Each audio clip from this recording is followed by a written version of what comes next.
Bonjour à tous et bienvenue dans cette partie de la formation. Tout à l'heure, je vous ai parlé des dossiers, donc c'est vraiment une présentation sommaire. Lorsque nous allons commencer vraiment par aller dans le framework, on ira beaucoup plus loin sur ces présentations qui sont sommaires. Mais aujourd'hui, vous savez que APP, c'est le dossier qui contient le code de notre application et nous allons travailler le trois quarts de notre temps dedans. Bootstrap, c'est le point d'entrée de l'application, donc les fichiers qui vont initialiser notre application Laravel. Config, les dossiers de configuration, database, les fichiers et dossiers qui concernent la manipulation, l'interaction avec la base de données. Public, le point d'entrée qu'on va servir à un utilisateur qui viendra sur notre site. Ressources, les fichiers statiques, les fichiers CSS, les fichiers JavaScript, la vue, etc.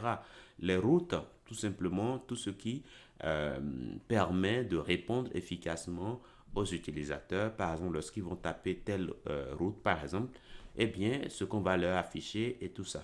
Storage, le stockage, donc si l'utilisateur va peut-être stocker des images, des vidéos, tout ça, on pourra les mettre dans le dossier storage, etc. OK? Test pour les tests unitaires, vendor pour les packages. On a parlé de tout ça tout à l'heure. Éditeur config, ici, c'est un dossier de configuration pour l'éditeur de code que nous utilisons.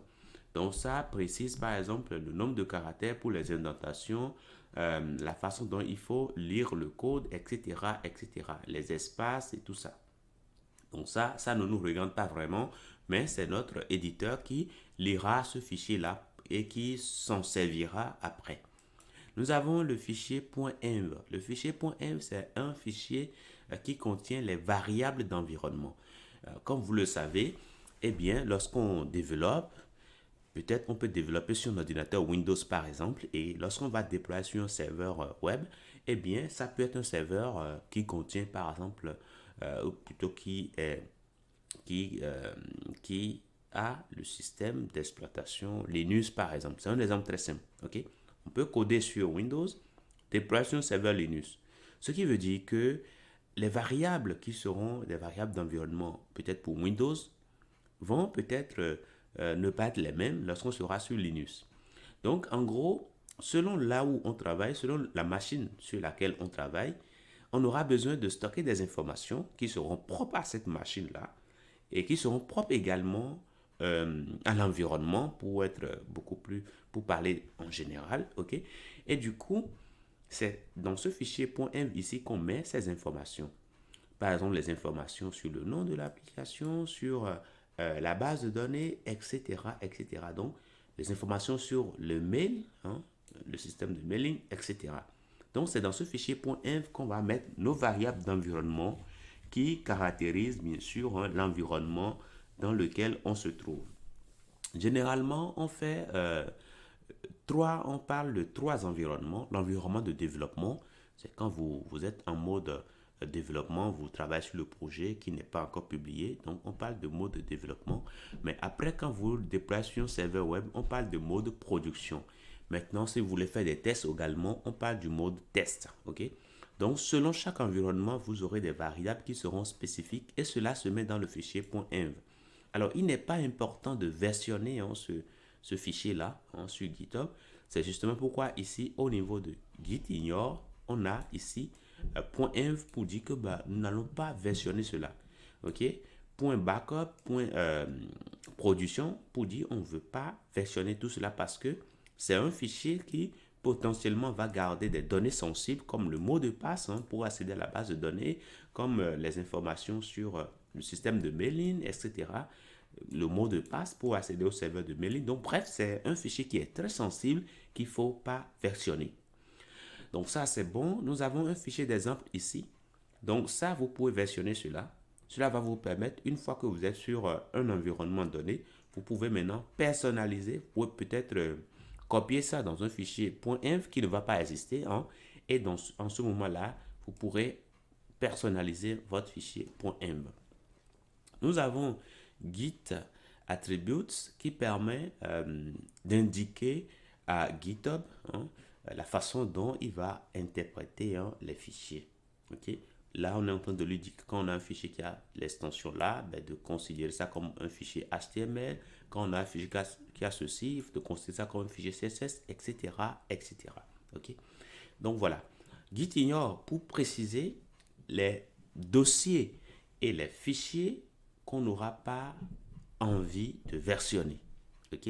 Qu'on n'aura pas envie de versionner parce que on pourra les régénérer automatiquement suivant l'environnement dans lequel on va peut-être utiliser le code. Ok? Donc voilà. Artisan, c'est tout simplement un fichier qui est un exécutable PHP. Vous allez voir ici en haut, ici USR bin env PHP ici. Okay? Donc c'est un exécutable PHP. Si c'était un exécutable Node.js, vous verrez ici Node.js. Okay? Donc généralement les fichiers qui sont des exécutables qui n'ont pas d'extension, ils ont toujours en haut ici cette ligne de code qui permet de préciser que c'est des fichiers exécutables. Donc ce qui veut dire que comme c'est un exécutable PHP, on pourra alors mettre PHP et mettre le nom du fichier. Si je mets ici dans mon terminal PHP, je mets le nom du fichier artisan ici, eh bien, j'aurai simplement accès à des commandes que je pourrais utiliser. Donc, voilà que ça me laisse ici un tas de commandes et voilà, on me dit que je peux faire config.clear, voilà, pour supprimer la configuration du cache, voilà, etc.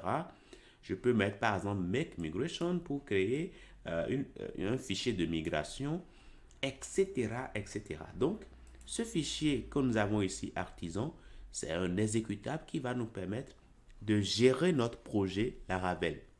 Soit par exemple de créer voilà, une migration, de créer une base de données, de faire ci, de faire ça. Bref, ça va nous permettre d'administrer notre projet. Nous avons le fichier composer.json.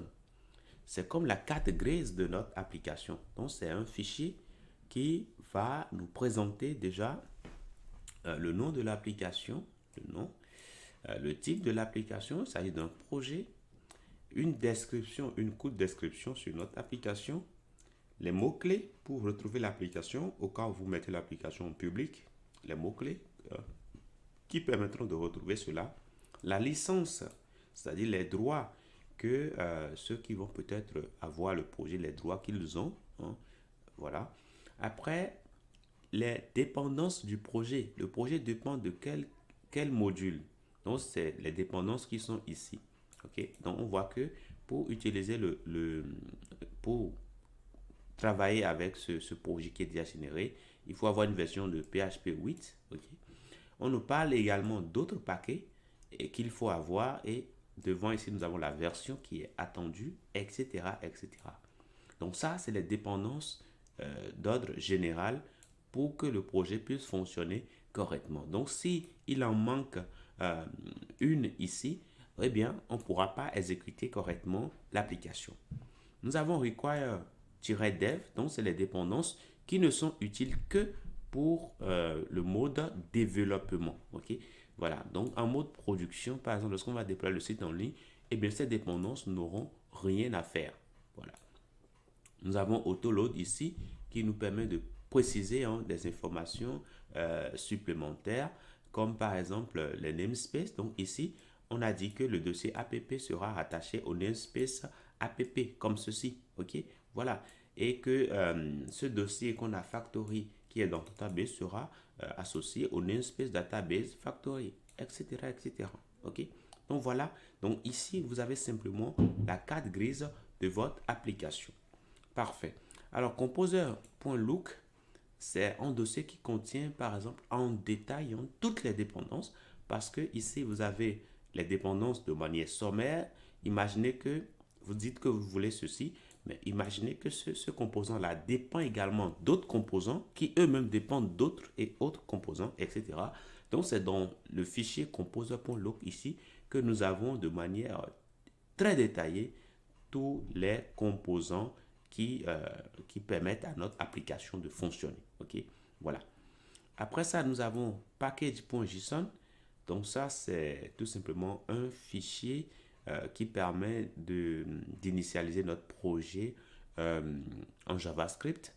Donc ici, vous avez la portée du projet. On a dit que c'est privé. Donc ça dit que lorsqu'on va publier, par exemple, c'est un dossier qui sera rendu privé. Donc ce ne sera pas accessible à tout le monde. Nous avons des commandes qu'on peut exécuter ici pour voilà, hein, agir sur notre projet.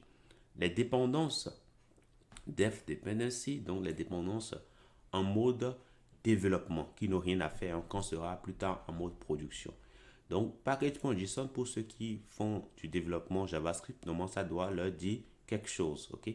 Donc, c'est également comme une carte grise de notre application qui va nous permettre d'installer hein, l'installation des paquets en Node.js. Et une fois que c'est installé, tout cela sera enregistré ici et on pourra après hein, euh, l'utiliser hein, pour, par exemple, régénérer peut-être les composants qu'on aurait peut-être supprimés ou qu'on n'aurait peut-être pas versionné. Ok. Donc dans Git, ignore, ici vous avez ici notre module. Donc lorsqu'on sera peut-être amené à installer hein, des packages JavaScript, eh bien, il y aura un dossier, notre module qui sera créé automatiquement ici, qu'on ne va pas versionner. Donc, c'est grâce à ce fichier package.json qu'on saura les dépendances JavaScript et qu'on pourra les installer après. Nous avons PHP Unit, c'est un fichier qui contient les directives pour les tests unitaires PHP. Nous avons README. README, c'est un fichier de configuration qui nous permet hein, voilà, d'avoir plus de détails sur l'application. Et pour finir, nous avons le fichier vite.config qui est un fichier de configuration pour Vite. Okay? Donc Vite est un outil de développement rapide pour les applications web front-end. Donc voilà un tout petit peu la présentation des fichiers que nous avons au niveau de notre arborescence. Donc dans les prochaines parties, nous irons beaucoup plus en détail sur chaque dossier et sur chaque fichier. Je vous dis merci et à tout de suite.